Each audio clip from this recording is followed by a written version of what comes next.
lined up the top stars from Hollywood and from all over the world to entertain you on a giant screen with a few colorful motion pictures you've been hearing about and reading It's about. showtime, folks. Enjoy the show. We're delighted to have you with us. They're driving theater. You'll find something to please you to add to your evening's enjoyment. Is pleased to bring you our feature presentation.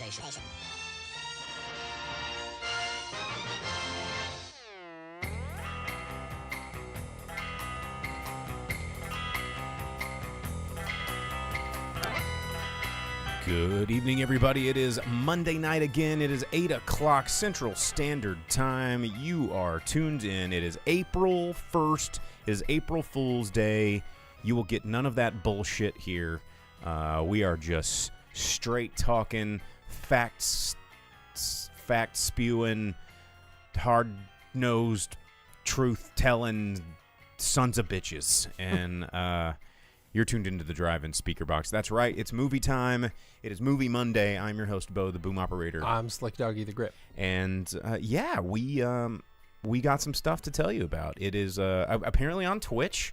It is user Rye Cerrone's birthday. Happy birthday, Rye _Cerrone. And if you guys are followers on Twitch, you get access to that Twitch pre-show, which is the about a half hour before the show starts, and we were talking about all kinds of stuff in the show there earlier. But tonight we're going to be talking about Godzilla X Kong. Is it X or is it Cross? I don't know. Because, like, in all the Japanese fighting games, when there's the X, it's Cross. I just thought it was just... Because it's not versus. It's No. just Godzilla X Kong. Cross Kong. And Kong. Godzilla Kong. Kongzilla. I don't know. We saw it. We're going to talk about it. Yep. I also watched the Dave Attell special on Netflix because I thought he was dead, and turns out he is not dead. No. He's just old. And you remember that show he used to do? It was called like Late Night with Dave Attell or whatever. Yeah. And He would just go around the street and talk to people and make jokes, and it was a great show. it was really funny. It was a great show. And I'm going to talk about a little bit about that special. I also caught up with all of the current episodes. Insomniac with Dave Attell. That's right. I thought it was like Late Night. Insomniac. Such a good show. I also caught up with all of the episodes of Shogun, which you do need to watch. You need to watch it. There are some things that I noticed. Fictitious Japan, though. No. But do you know Hiroyuki Sanada is the executive producer, and he is on, like, there's some behind the scenes stuff. He's like, that dude not only is a star, but he's one of the producers. He's like, nope, we're doing it this way. Nope, we're doing it this way. Nope, we're doing it this way. And he's like, this is the first time that I've ever really been able to be in creative control of this production. And, like, that's what I watched that featurette, and I'm like, okay, I'm going to give the show a shot. Hiroyuki Sanada is a cool dude. Hiroyuki Sanada is a cool dude, and he apparently is, like... He's the driving force behind the show. Well, that's cool. He's played Toyotomi Hideyoshi before, and he's playing this Shogun as Toyotomi, but not. Right. I read that, and I read interviews with him, and I was like, but then, I don't know. There's still parts of it where I'm like... There are some parts where I'm like, ooh, yeah, but overall, I have really enjoyed it. And I'm looking forward to more episodes. I can't have the suspension of disbelief when it's trying to portray real Japan, but it's fake Japan. Well, it's also based off of a novel, you know. I mean, did you watch the old, like, the original Shogun miniseries? I mean, it ain't a masterpiece either. No. By any stretch of the imagination. So I still haven't watched that damn Turtles movie, Vince. Oh, you should. It's good. It's good. But anyway, thumbs up from me on Shogun. So I'm not going to go deep dive into it, but I have been watching it and I do recommend it. Yeah, and Vince, I think, is over on Twitch. He's watched it. He's digging it. A lot of our people out there watching on all your social medias. If you're not a subscriber, you can make sure you like and subscribe wherever it is you like to Facebook, Twitch, or YouTube. We do this live every week. We like Twitch. It's got some really cool chat tools and really cool rewards. And also, if you subscribe, we get money a lot faster than through YouTube and Facebook. So get on that. All right, it's news. It's April Fool's Day. A lot of stupid stuff getting announced. I'm not going to report on any of it because I don't think it's very funny. 2024 has already been hard enough. I don't need to have my pants pulled down with false information, feeling like a dummy. But some other sad things happened. A couple of deaths happened this week, which was kind of a bummer. Maybe you'd seen him from Gen V, maybe you watched him from Chilling Adventures of Sabrina. But Chance Perdomo, he died this week at age 27 in a motorcycle accident, which is really sad. He's a pretty talented young actor, what we like to call an up and comer on the show. He was pretty cool dude. I did watch a lot of the Chilling Adventures of Sabrina, and his character Ambrose was a good role. But also at age 87, and it's not 27, 87, Louis Gossett Jr. passed away this week as well. Oscar winner from Officer and a Gentleman, Roots, among lots of other. I think he won an Emmy for Roots. Iron Eagle. He was also in Jaws 3D. He was in the 3D. Dolph Lundgren Punisher. Oh my God, he was. Dude, Yep. Louis Gossett Jr. had been around. He did a voice in Captain Planet. He was in tons and tons of TV shows. He was in all the TV shows, but one of those dudes that was never the lead role, always a very good supporting role. So, yeah, Vince over on Twitch, he says, according to the drive-in speaker box lore of the show, you need to be at least 70 to be an up-and-comer. Louis Gossett Jr. is also, he's an up-and-comer. Yeah, I mean, he had been doing TV and movies since the mid-50s. He was star on the rise. He was on the rise, but sad stuff there. But other news has happened. What do you got on your piece of paper there, Jake? Oh man, well, lots of new movie news here. We got a trailer for the new Bad Boys. I kind of was hoping it was an April Fool's Day prank because the last Bad Boys, they could have just taken boys out of the name of it and it's just bad. Just bad. Yeah, but people went and watched it. We went and watched it in the theater together. We did. It's one of the movies we went to at the same time.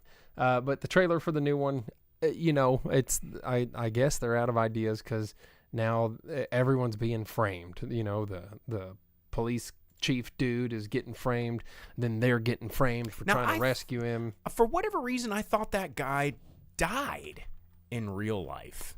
No, apparently not. Like the police chief guy, he was in Goonies and stuff. Yeah, he was in Goonies, and he's like the detective in Daredevil. Joe Pantoliano. I thought he, for whatever reason, I thought he died, and I guess he didn't die. But not that I know of. Who was it that died? That was in what? No, was it the other guy that was in Goonies? I don't know. Weird. I swear to God, when I saw that trailer, I was like, oh my God, he's back from the dead. And then Martin Lawrence said, oh my God, he's back from the dead in the trailer. And I'm like, yeah, I know, right? But turns out he's not dead actually at all. You know what?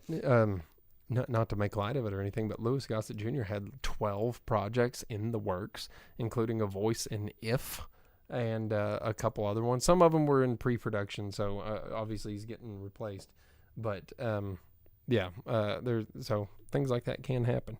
But no, new Bad Boys trailer.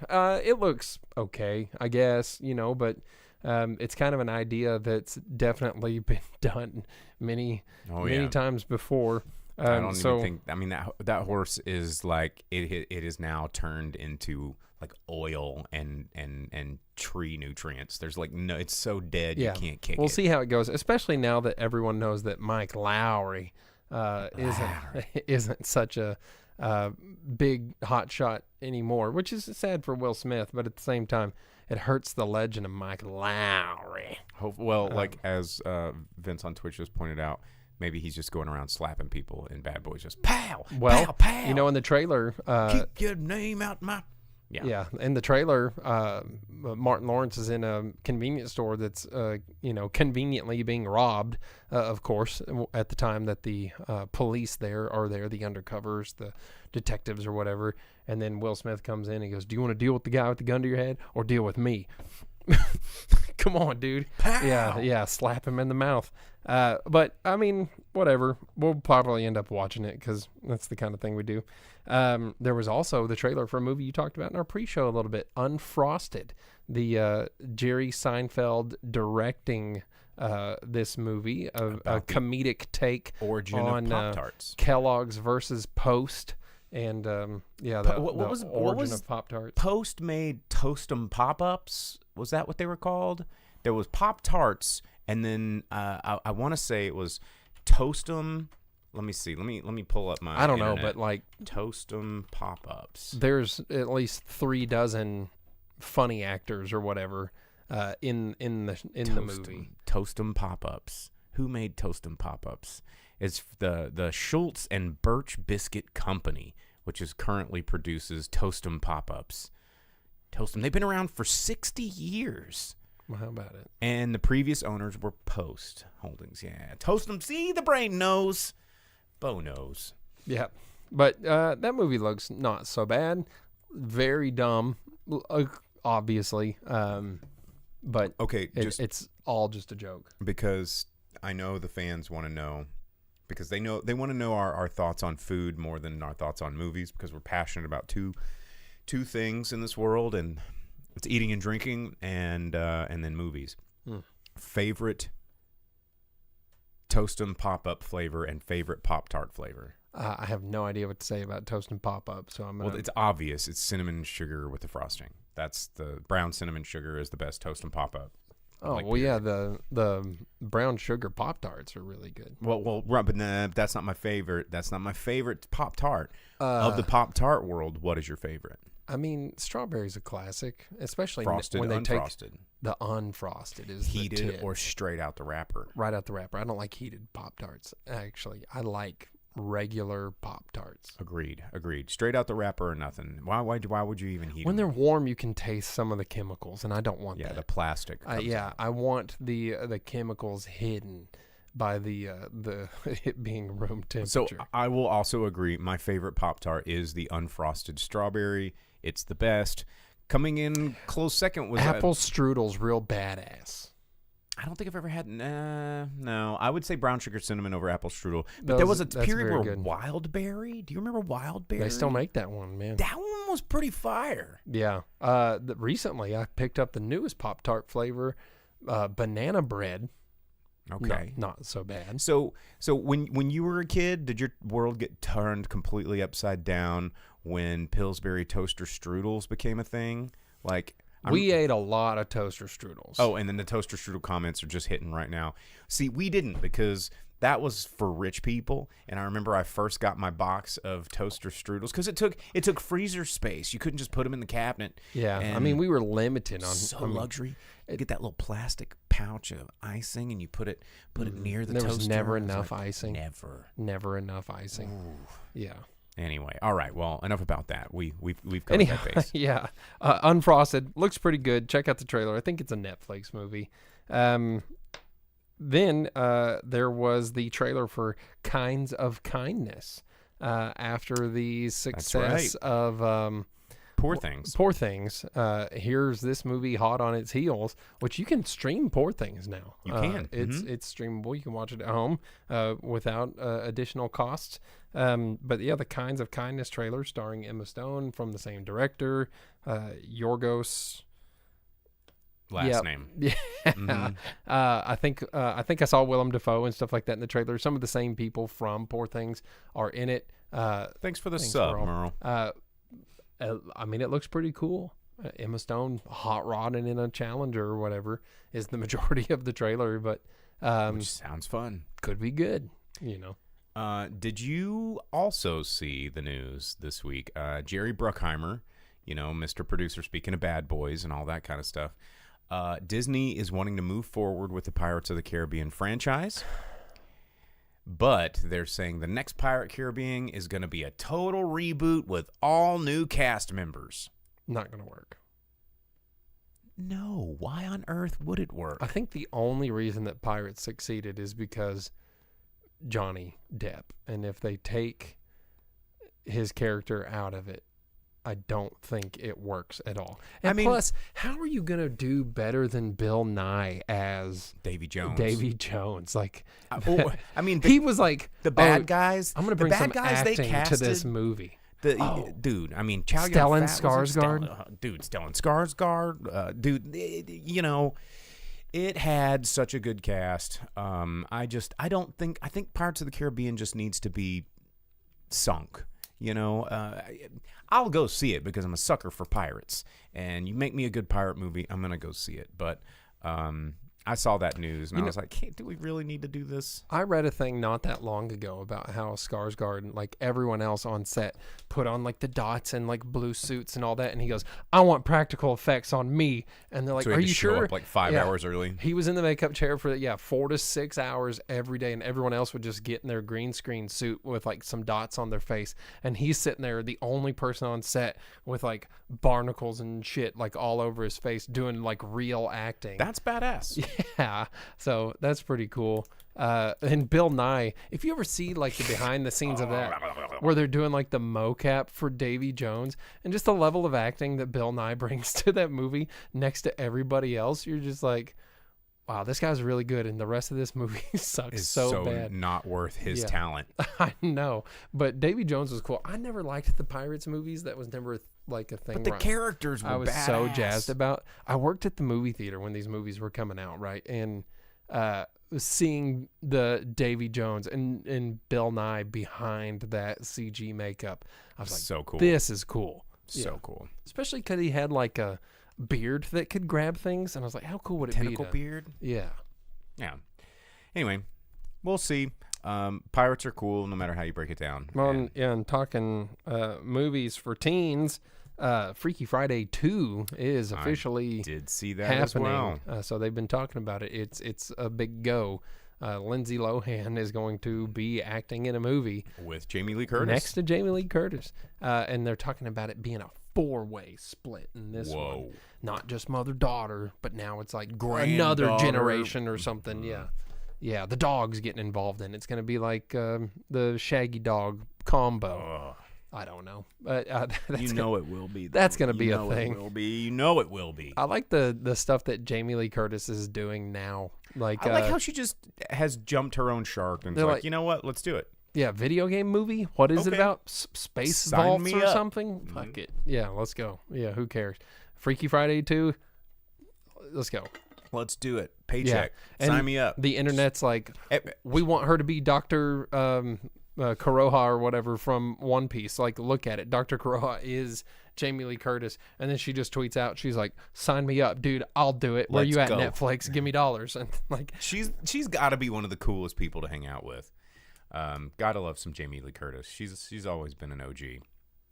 All right. Well, you got any more news? Or are we going with the new releases this week? 'Cause it was a light news week. the only thing is that it kind of ties into a movie review we got later, which is that despite the fact that Godzilla X Kong does not have any Post mid or post post-credit credit scenes, scenes. And you're like, well, maybe the MonsterVerse is over, thank God. And, the director, Adam Wingard, in an interview with IGN, did say that he has ideas of where the MonsterVerse can go from here. He has ideas for Zilla and Kong. So there is always the potential for more. Regardless of how this this movie was any indication of what those ideas were like, I'm sure they're paper thin and just involve monsters punching other monsters in the face. Like what meetings? To be fair, that's what we've all wanted. I Everyone's know. like, why are we watching Aaron Taylor Johnson for 3 hours when we want to see Godzilla do the thing? Yeah, I know. And in this movie, they're like, oh, you want Godzilla breath? Everywhere. Yeah. And multiple Godzilla breaths from multiple. Anyway, we'll talk about that in a minute. Movie Albert coming in on Twitch with a comment saying Mad Max Fury Road is getting a theatrical re-release in the black and chrome edition. Of course, building up hype to the new Furiosa film, which is going to be coming out later this year. and it'll probably come to a theater near you. I'm guessing probably as a Fathom event, or you think that's gonna be? It might just be a wide re-release. I don't know. I'm the only person I know that didn't like that movie, but that's because I think I'm the only person I know that watched the originals, loves Mad Max. Like, yeah, I grew up with Mad Max. If Road Warrior was on TV, that was my Shawshank. Like, I stopped everything I'm doing and I'm watching Road Warrior or Thunderdome. Yeah, Thunderdome. My world came to a stop. I watched Road Warrior and Thunderdome. Those were the tits. I think my deal with all of the George Miller, like these Mad Max movies, George Miller has not done an incredible amount of, movies. Like, he's made he's been a producer, he's been around for a really long time. You go and you look at his directing credits. He's Babe, Mad Max, Happy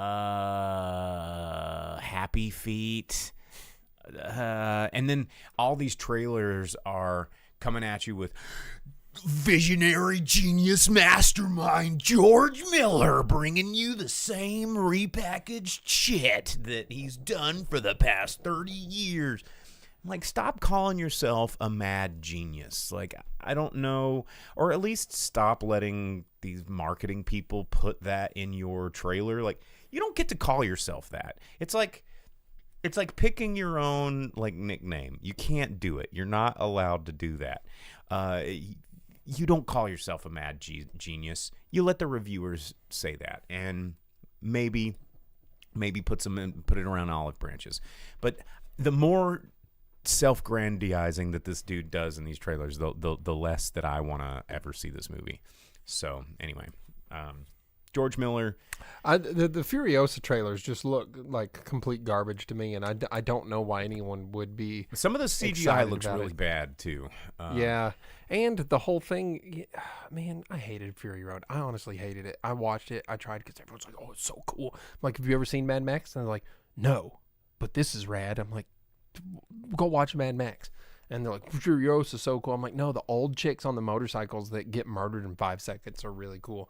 They were the only good part of the movie, and they talk about how badass they are, invincible women of the desert that ride motorcycles, and you're like, yeah, and then they get murked, and you're like, this movie sucks.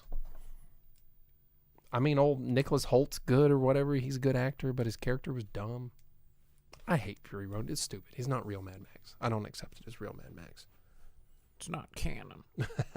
It doesn't make sense in any sort of timeline at all either, Well, I think that's what made the original movies kind of fun. Is it made sense enough to where they didn't need to explain a lot of stuff, and some of the stuff wasn't so outlandishly ridiculous that it didn't need to make sense. Does that make sense? No, it didn't make any sense. There was an over-the-topness that was grounded, where you could kind of wrap your brain around a lot of this stuff happening. But in Fury Road, it was just so much that it just kind of became a spectacle of itself, in my opinion. And then, I would have never expected civilization to advance into that point in a nuclear holocaust situation. Oh yeah, with like fully functioning robot arms and stuff, it doesn't make sense. Vince said, "Can I go back to when I was excited about movie news and not stressed out?" Same. Yeah. Hey, at least we're not having to talk about 20 different Marvel movies right now, That's true. That is true. At least the momentum there is gone. We're just going to talk about other franchises that won't die. So there you go. Do we have any other news? Any other news that you want to jump in? No, that's all I got right now. Well, moving on to the next segment that we always do on the show, which is tell you what comes out in theaters this week.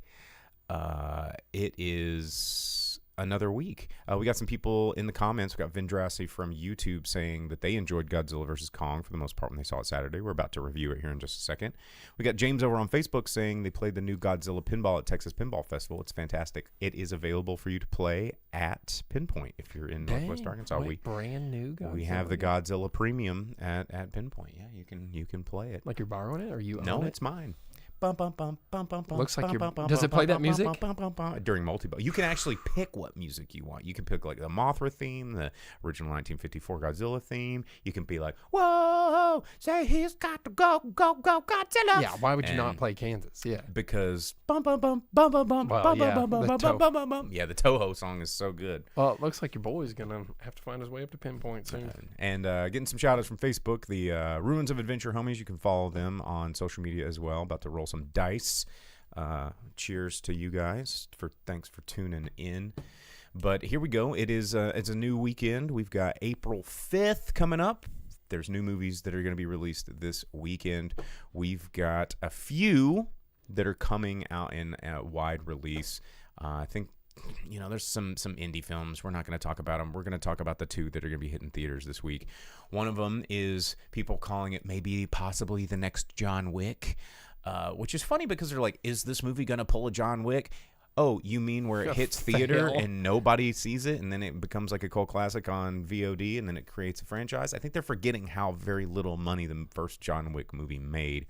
But I'm talking about Dev Patel's Monkey Man, which is interesting because this movie, which you've noticed there's been a couple of movies over the past year or so that are trying to get that sort of Bollywood Telugu style of cinema crossing over into a United States market in an English language film, and it hasn't really quite gripped. What was the name of that movie with the two sisters that came out, and they were both like ass kicking badasses? Yeah. The one where the girl wanted to be a stunt woman. Is that what you're talking about?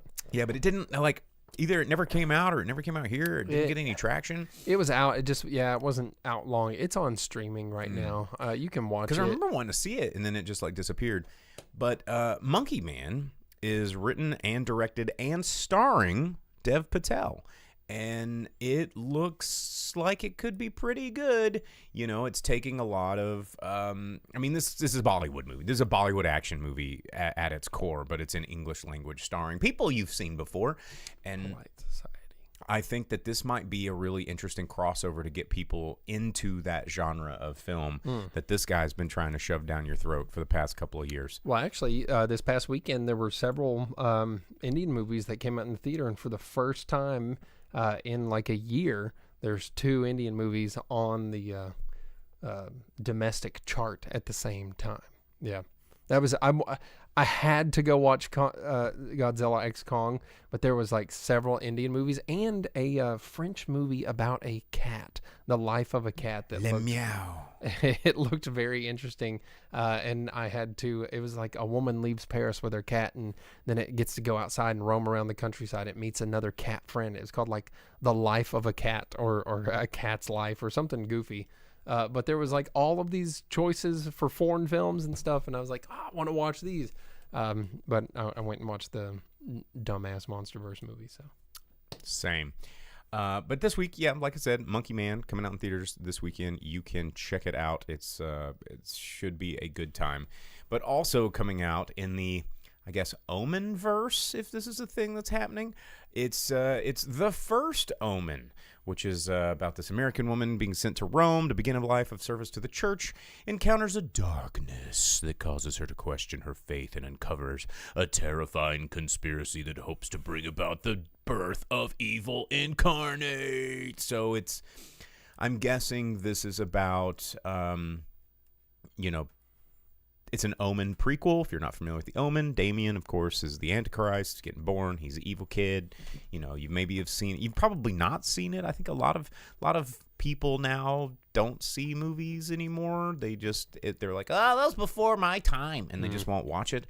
The Omen is a pretty creepy movie. To this day, stays creepy because that little kid is hella creepy. Yeah. And I guess this movie is about the beginning of that. It's the Antichrist, and the style of this movie is really interesting. They're making it look old, and I think that it could be interesting. I'm not a big fan of biblical horror because it creeps me out a little too much. and as Vince said, he says he's also not a huge horror dude, but the original Omen rules. It's a very good movie. But biblical horror is particularly unsettling for me because there is enough people that are really into this, like believe it, and it freaks me the fuck out. What about Constantine or End of Days? I mean, that's fine. End of Days. He's a wizard essentially. Underrated movie. End of Days has Arnold Schwarzenegger in it, so that's cool. Smoking his stogies with his shooting beard. the devil, that's fine. Yeah. But movies like Rosemary's Baby and The Omen and House of the Devil and even The Exorcist a little bit, like the original, and those movies. Or there's Fallen. Fallen is an extremely unsettling movie, and that's Denzel Washington. That's a great movie, but it's also really creepy. And what's the other? Is it not The Seventh Seal, or is it The Ninth Gate? Seventh Seal is the Ingmar Bergman. Ninth Gate is the one with Johnny Depp, I think. But it's about like prophecy and biblical times and portals to hell. And you know what movie freaks me the hell out, dude? The one with old Robin Williams, and like his whole family dies and his wife kills herself, and he goes on a journey through hell to like pull her out of hell or whatever. What Dreams May Come? Yeah. That movie freaks me the hell out. So I understand dude, it's weird as hell though. Mm-hmm. But those movies, it is hell. So I cannot watch those like alone and in a dark and stormy night. I need a Thunder Buddy to get me through those movies because they a little too creepy. So Jacob's Ladder. Billy over on Facebook mentioned that one. That's a pretty good one. Don't watch What Dreams May Come. It's weird. It's actually a pretty good movie. Wasn't Show Me the Money? Wasn't he? He plays the angel version. Spoiler of one of his sons. Yeah. That's the form he takes once he becomes like he's in heaven or whatever. Dude, it's just such a bummer movie, and everything's weird and creepy. And he has to rescue his like suicided wife, or you can't say that now on the internet. His unalived wife from hell and all this, and it's why can't we say that? TikTok. But why though? Because I saw there was a clip of Michael Jai White in a movie where he's in this convenience store and it's getting robbed, and they blurred the gun the guy was pointing at him, like you couldn't see the gun. China actually has a lot of laws in their cinema and stuff against what violence can be shown, because there was this Jackie Chan movie where he was an immigrant to Japan, and it couldn't be shown in China the same way it was shown in every other nation because it had blood and guns and stuff like that. And that's why like kung fu movies and stuff, you never see anyone like really bleeding or getting hurt real bad. Yeah. And that's why they have a lot of hand-to-hand combat movies or people getting whacked with the sides of swords, or like in movies like Three Kingdoms type stuff, everyone just goes, oh, and like falls off screen, because Chinese movies, they don't let you show violence, really, like true violence or whatever. So I can't remember what the name of that movie was where Jackie Chan was the immigrant to Japan, but I remember reading about it at that time because China got a whole different movie than everyone else. Vince over on Twitch, he popped in and says it makes people who already think about self-harm of it think about it more and start to spiral. I guess my point is not necessarily about why we can't say these things or why censorship is a thing, but it's like replacing one word for another word. It's like it still means the same thing. It still means what the same. It is. Like, if you're like, we can't say the word pin anymore, but we're going to call these a NEP instead, and we are just all now saying NEP, but we're not getting rid of pins. We're calling them NEPs. And what's the difference? It's just three letters that are identifying a thing. We're still talking about the thing. So in that respect, I think it just, I don't know, like language meaning has power. Words are, I don't know. Whatever. Moving on. The Foreigner. Yeah. The first Omen. Those are the two movies that are coming out in theaters this weekend. I think The Foreigner is the one where Jackie Chan's the immigrant to Ireland and Pierce Brosnan is a big butthole guy. There's a movie where Jackie Chan is he's a illegal immigrant to Japan is the one I'm thinking of. The Foreigner is the one with Pierce Brosnan. That one's really good. They're both good. The Foreigner's better because because he's like his daughter gets hurt and he like goes on his like vengeance crusade. That's or right. whatever. I remember the And movie. Pierce now, yeah. Brosnan's like a dude that was like clearly in the IRA, even though they don't mention that because same thing, you can't talk about it. They can't mention IRA, but he was most definitely, you know, kind of a thing. Shinjuku incident. There it is. Thanks, man. Well, talking about Shinjuku. Should we just dive into incidents? Incidents. I mean, yeah, like those are the movies that were coming out this week. So now we need to review our movie. We need to review the Kongzilla. Kong and Zilla. Okay, so that's the movie we watched this week. That's the movie we caught in theaters.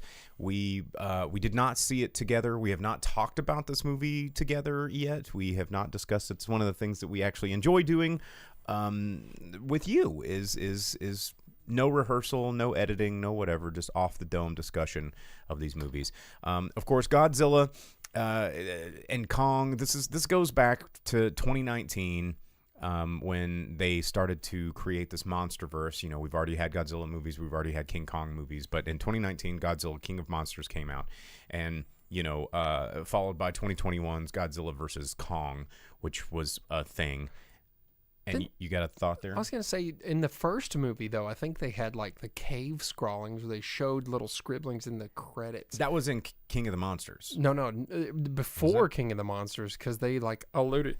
It doesn't matter. King of the Monsters is where it all really got set up. But and then, you know, that brings us to Godzilla X. Well, we'll say it, Godzilla and Kong, The New Empire.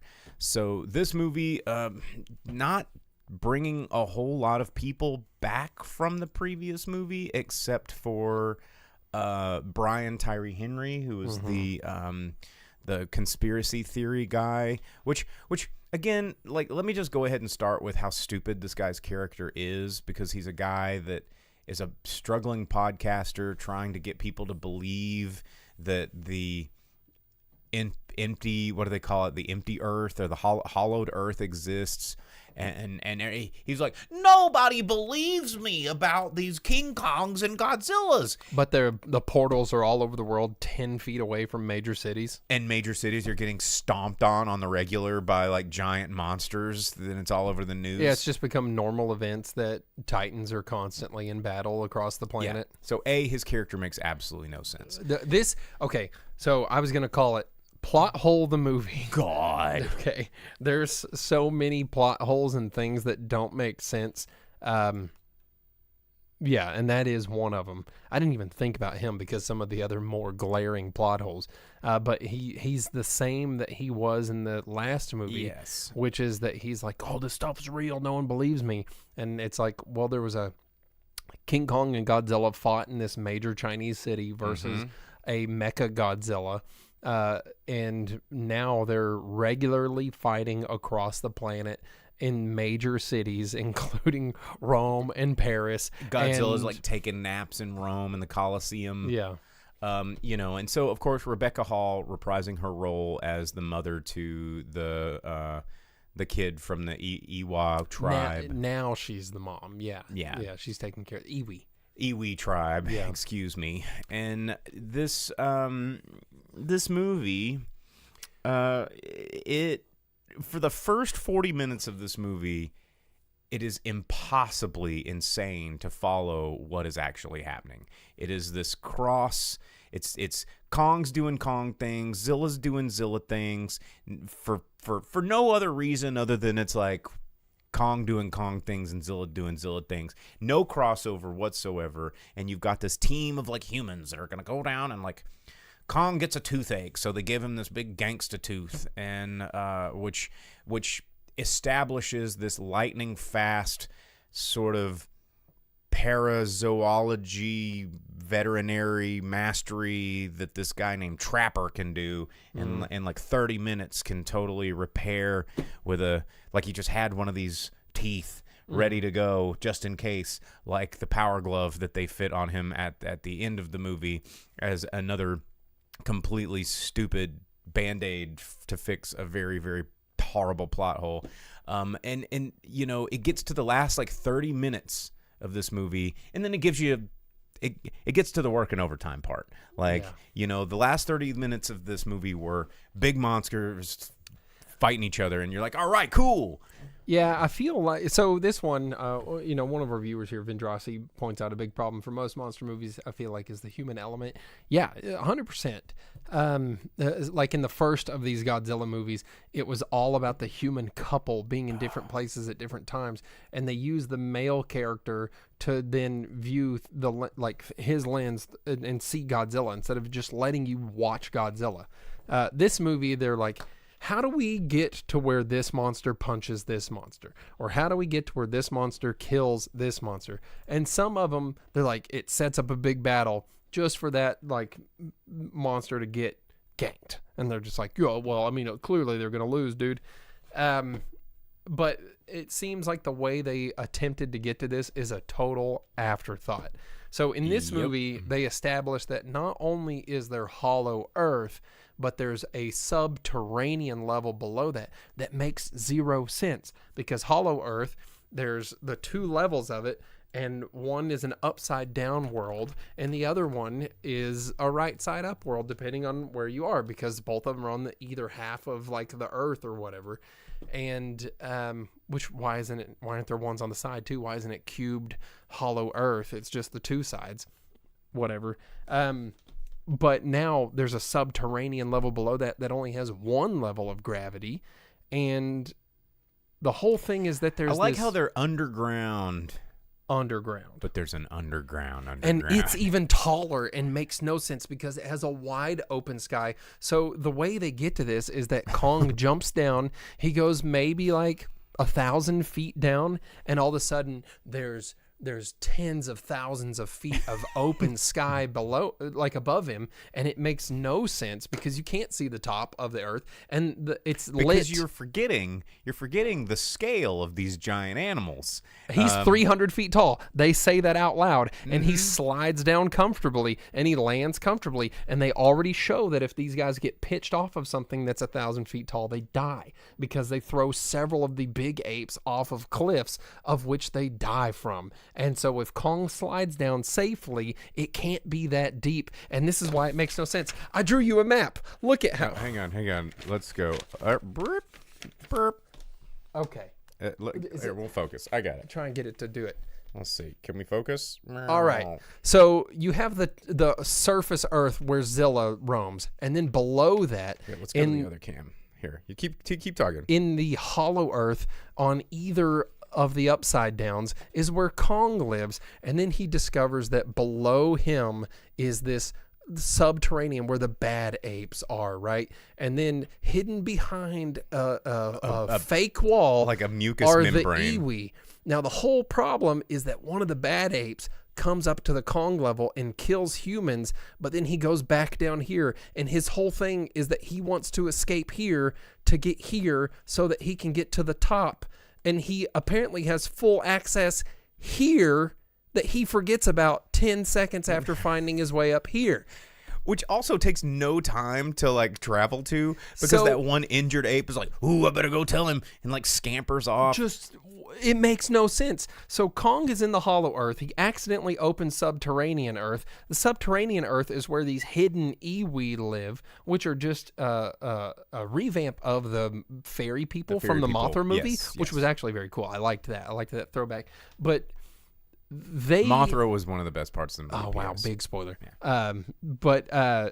So the bad ape comes up. The bad ape comes up, and he kills people, and then immediately goes back down. And the whole plot of this movie is that he was defeated by the Zillos at some point and trapped in the lava, which he's very obviously not trapped in the lava. He has this open world at all. Yeah, he's just down there. He's just by choice. He rules the entire subterranean realm. And somehow managed to capture like another equally as powerful Zilla. Inexplicably controls an ice with a dragon stick. with a shard, and the whole thing is, though, he climbs up. And the whole point of the movie is that he wants to get through one of these thousands of portals that lead to the surface of the earth. That are everywhere. And he just never looks for one for hundreds of thousands of years, as established by this movie. He just chooses not to look for one. And then he climbs up to the level where the people are in Hollow Earth, sees all the portals and goes, nah, goes back down. And then once he finds out that there's like a skin wall, he's like, that's where we need to go and jump in that portal. It's like, bro, you had free access the whole time. And then when Kong gets his arm hurt, the Kong arm, which is why he gets a punchy arm. The Kong arm, he somehow goes between the Hollow Earth and the subterranean of the Hollow Earth, no problem, even though he can barely walk, and the baby carries him. The Diddy Kong is who I'm calling that little one, and it's not King Kong's baby. It's just this little butthole ape that tries to kill Kong, and then they become homies because he's like this runt baby Kong. He's Diddy Kong. He's the Godzuki, but for King flipped Kong. it. Yes, he is Godzuki. And the frozen injured arm thing was quite possibly one of the stupidest things that I couldn't stop laughing about. Yeah, they're like, how do we make Kong Robo? Because they had to injure him somehow, right? And he gets frostbite in his arm, like this irreparable nerve damage. And like skin damage, like the vet who apparently is a master of all things, giant monster who apparently I guess managed to figure it all out by not having any giant monsters to ever study firsthand. But they're like, well, yeah, during the Mechagodzilla project, it's a damn good thing that King Kong managed to happen to damage his left hand with frostbite because we were working on a prototype power glove that latches onto left hands and fixes frostbite. It was his right hand, but... Or right hand, whatever. But it just happened to do the exact things that we needed. That's another thing that's the plot hole, because in all the pictures it shows a left hand, and then when it goes on him, it's his right hand. But then the installation process of this whole thing, which was kind of the tone of the movie, is he single-handedly goes over and goes, yeah, it must be kept right here. I'm going to fly this jet, not show me how it's picked up, but it's attached to my jet that Why was that thing not destroyed by the Scar King? Who knows? But then he goes over and like lands over King Kong's like, all right, well, or I'm gonna drop this thing, and like, Jake, let me see your hand. It goes, punk. And it just like latches on, and then these injections will heal him. Will heal the frostbite, and then make him super. And also, it's like if they have those like NFL Blitz steroids that can instantly heal a broken anything, why are they not just like juicing everything? Have drones following Kong, and anytime he gets hurt, juiced. Like stim packing Marines and StarCraft. Yeah. But the whole different levels and how they get to and from the different levels, and the whole reason that the Scar King wants to escape doesn't make any sense. No. Because he has the ability and then chooses not to when he could have. And the whole thing of Godzilla, they're like, he's gearing up for something big, but he had no idea. He just felt it. And then he wasn't good enough. The king of the monsters was not good enough without Kong's help. Without Kong and people and electro dragons and because the Scar King was a bitch. The turning of an ice dragon and a robotic arm from Kong and the help of Diddy Kong and friggin' Mothra. Plot holes on plot holes.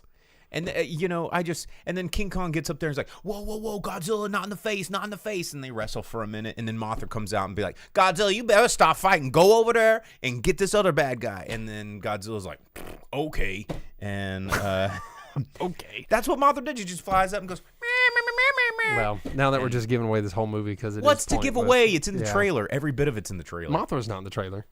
Yeah, but they've been building up for Mothra forever. Yeah. Anyhow, the Ewa's existence, Mothra's going to come out. The round 2 of Kong vs. Zilla was unnecessary. There's a lot of unnecessary packed into this movie. So it's Godzilla versus King Kong versus Bad Godzilla versus Bad King Kong. and then Not bad Godzilla mistreated. and then he rides bad Godzilla like it's a new pet, and then him and Diddy Kong like do an 80s style like don't you forget about me at the end, and it's just, it's one of the most ridiculous things I've seen. It doesn't mean that the fighting wasn't fun, but this movie made absolutely no sense. It makes zero sense, and everything they explain, they undo on their own. So things that are established 5 minutes before, undone with the logic of something established 5 minutes later, or vice versa. They don't care.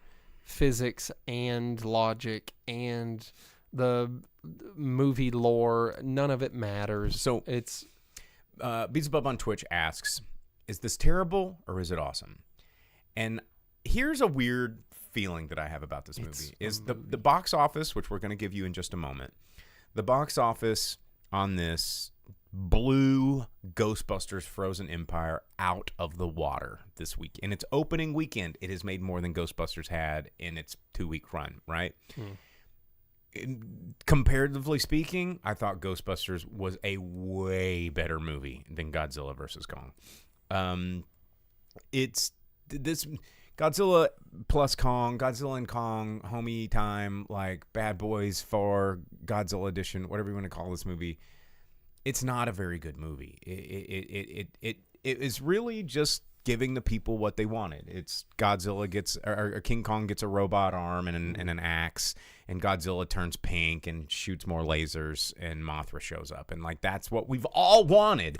I mean, it is. They're like, you want a monster movie? Here's a monster movie with as little amount of humans as we can force into this with what we've set up already. It is a Kong heavy movie. Godzilla shows up to be like the weapon when Godzilla needs to. And you get every time Godzilla's on screen, you get atomic breath every time. McLean on YouTube says, why try to make sense of a monster beat 'em up? The whole point is to watch the monsters fight. If the monsters aren't fighting, it isn't good. Yeah, so fair. But the thing is, as illustrated by this map I tried to show you, is that there's no sense at all to it. So here's something that we've said a million times on the show. It's why Godzilla -1 absolutely rules compared to this movie or compared to any movie. It's when you make a movie, you need to exist within the rules of the universe you create, right? If you create a universe that these levels of worlds live in, make that make sense, in the world. Like, I'm already buying the fact that there is a hollowed earth, okay? And if shit happens in hollowed earth, got it. But if you start messing with the own rules that you kind of already set, it's like you're asking me to believe something that wouldn't exist in my world, but now you're trying to make me believe something that wouldn't even exist in the world that you just told me to believe in? Yeah, because the whole thing with the main bad guy is they go, he wants to escape his lava den so that he can take over Earth. And he did escape his lava den, and he had access to the portals. And then 3 hours later, he's sitting at home like he didn't know that any of that existed. So they give him full access to escape his means, and they go, well, he's trapped down here for all eternity because of Godzilla. It's like, what do you mean? He escaped 4 hours ago. And it's like Godzilla didn't even know about him. Yeah. He's like, who? But anyway, that's the point. That's where, when people try to say like, oh, it's just a popcorn movie, it's not supposed to make sense. It's like, just like Dina said, it was, level of it. There's a difference between a suspicion of disbelief and sloppy storytelling. Thanks for that comment on Twitch, Dina. And that's where we take beef with some of that stuff. It's like, you can make me believe a lot of things in a movie. Like, I can watch Star Trek and believe in warp technology and believe in aliens that worship money and nudity or whatever, and I can believe all that stuff because you've created these boundaries and you've created these parameters of which they exist in those worlds. This doesn't, and that's where it gets annoying, and that's where it gets laughable when Kong gets a a robot beat 'em up arm. Yeah, if they would have left out the whole subterranean below Hollow Earth or above Hollow Earth, who knows which direction, type thing. Because if it's now that it's on one side, there's probably another side that has the same thing. Another subterranean underside, bottom level. It's like someone. And how do you get to that? Like, Yeah. because if you're like in Antarctica coming up to hollowed Earth this way, would you, instead of hitting hollowed Earth, would you hit Evil Monkey Man's lair before hitting hollowed Earth? Like, where does that one stop and where does, okay. Yeah, mind. I mean, it just, they very clearly did not care when they were setting this up. And in the editing room, no one caught that every single thing was a plot hole, or they just didn't care again. They didn't care. So, I mean, it just, when you set up rules and then they've all already been broken, it doesn't make sense. Doesn't make sense. Anyway, the monster punching was fine. The monster those punching was parts of fine. the movie are fine. and also that metal alloy is, how did a piece of metal, which is conductive, mind you, all metal is somehow conductive, or somewhat conductive, protect him from the frostbite of which caused him to have the arm replacement in the first. He sat there and blocked For 30 minutes. for Yeah. you know, and it froze. He's like, nah, but the metal part. And I was like, you ever put your tongue on an ice pole? Man, I Yeah. learned that in Christmas Story. And that whole robot arm just gets destroyed in that fight, but he just continues to wear it. It's all. With no damage. It Anyway, doesn't okay. matter. There we go. That's it. So as far as is it terrible or is it awesome? It's a movie. It's there. Honestly, and I can't believe the words are coming out of my mouth. Go see Ghostbusters instead. I think it's a better movie. Yeah, but I feel like the reason Ghostbusters hasn't done well is because everyone that wanted to watch it went and saw it last week like you did. Yeah, I mean, I think that the train has expired on that one. But anyway, let's get into that box office roundup. It's our last segment of the show. We're going to tell you what made money this week. Jake's going to give you the top 10. Well, let's do the top 11 movies. Yes, I wanted to talk about this one. Because number 11 movie is only playing in 900 theaters nationwide. It is playing here. Yes, that was another one of the ones I had to fight myself to not go watch. To go see Monster Punching. Yep. But we're going to give you mostly domestic numbers because that's how the studios measure all of this. We'll give you some worldwide numbers on some of the big ones. But Jake, go ahead and take it away. Number 11. Number 11, opening at the number 11 spot, In the Land of Saints and Sinners, new Liam Neeson movie. $1 million brought in by that one. And then at number 10, dropping from the 7th spot, Imaginary. 1.4 brought in this past week for it, bringing its 4-week total up to 26.2. Opening at number 9, Crew, which is one of the Indian movies. Yep. $1.5 million estimated brought in by that one, and just above it, the other Indian movie, the ones I was talking about. First time there's been 2 on the domestic chart here. And only playing in about 450 to 490 theaters each. I know that we have Tilu Square here, Mm-hmm. which is the movie at number 8. It brought in $1.87 million. I don't know if we have Crew, but we did have a different Indian movie here. And these as are really well. good theater averages, honestly. Like, if you were to scale this up per theater average, they would be falling in the number 2 and 3 spot, which is kind of wild if you think about that. Yeah. But, Real quick, Beelzebub Ding Dong said they want to play Primal Rage. Primal Rage has a better story than Godzilla X Kong. Honestly. Someone watched Meg 2 and then rewrote their Godzilla vs. King Kong movie and did a bad job of it. And then coming in at number 7, Late Night with the Devil. In its second week out, that's a independent film channel movie, IFC Films. 2.1 million brought in by it. It's actually gained 400 theaters despite dropping down in the list. But 6.25 million brought in by it so far. I've heard nothing but good things about it from the kind of people that like to go watch those types of movies. And then it's on my list of things I want to see. Yeah. I've heard good things. Apparently David Dasmalchian or whatever, he does pretty good. People like the movie. I'm not a creepy movie person, but you are, so there you go. But the whole Christian horror thing, it's a devil deal. So. I know. And then at number 6, Arthur the King, in its third week out, 2.5 million brought it up to 19.1. That one I still need to go see because I know my mom wants to watch it with me. It doesn't look bad based on a true story. And then at number 5, Immaculate, 3.25 brought in by it, 11.11 million in its second week out. And then Kung Fu Panda 4 At number 4, 10.3 million. Its domestic take is up to 152, with its worldwide just shy of $350 million. I would have never guessed that Kung Fu Panda 4 would still be going that strong, because usually animated movies, the sequels are straight to DVD. Unless it's Despicable Me, Minions, or Toy Story. Yeah. And then at number 3, dropping from the number 2 spot, Dune Part 2, 11.3, brought in by that one, 252.6 in the U.S., $627 million across the globe. Yes. Movies can still make it out there. We'll see if we get that Dune 3. I think at this point, I mean, it's getting close to the $1 billion club. Come on. Yeah. Come on. The entire Ghostbusters franchise just now entered the $1 billion club. Between all of them.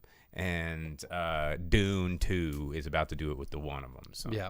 And then at number 2, dropping from the top spot, Ghostbusters Frozen Empire brought in only $15.5 million. That is a 65% drop in its second week, even though it's in more theaters than every other movie on the list. By a long shot. Yeah, 4,400 theaters nearly. 73.25 million brought in by it in 2 weeks, barely cresting 100 million across the world. I really think Ghostbusters had irreparable damage done by the reboot, and then the failings of the last movie. And then opening at the number 1 spot, Godzilla X Kong New Empire, $80 million in the U.S. Another 100 some odd across the globe, bringing up to 195. Big So monsters 200 punching million. the dollars right out of your wallet. Yeah, 200 million opening weekend, not so bad. Not so bad at all. Well, there you have it, folks. That is your box office roundup for the weekend of March 29th through 31st, wrapping up March on this lovely April Fool's evening. We didn't have any April Fool's jokes for you because we don't want to do that stuff to anybody. So we made it through another show. We will be back next week talking to you about some more movies. I'm going to hopefully see if I can twist this guy's arm into watching some Shogun. You need to get him into this. But yeah, if you want to join our Discord channel, you can. It's fun. You can talk to all of our other viewers and stuff right there throughout the week. It's free. We don't do any of those subscriber-only Discords or anything. You can jump right in there. And our moderator, Vince, is going to be doing a movie night like he always does. There are 3 movies up for grabs this week, and I'm not quite sure. He does a random number generator, and it's all like under 90-minute movies, which is like the perfect runtime. You can jump in on that and get a little bit more Movie Monday action right there on our Discord. So don't forget to like and subscribe wherever it is you prefer, Facebook, Twitch, or YouTube. We like Twitch. And if you don't even want to look at our faces or even understand what's going on in the chat, you can download the audio version of this podcast wherever it is you download podcasts. You just search for the Drive-In Speaker Box Podcast, and you can find it. So, yeah, there you go. Hey, shout-outs to Merle over there, Beelzebub, everybody that's been tuning in. Mom just said hi on Facebook, so hey, Mom. And we will be back next week. As always, I am Bo, the boom operator. I'm the grip. And we'll see you then. As you leave the theater, folks, please be careful.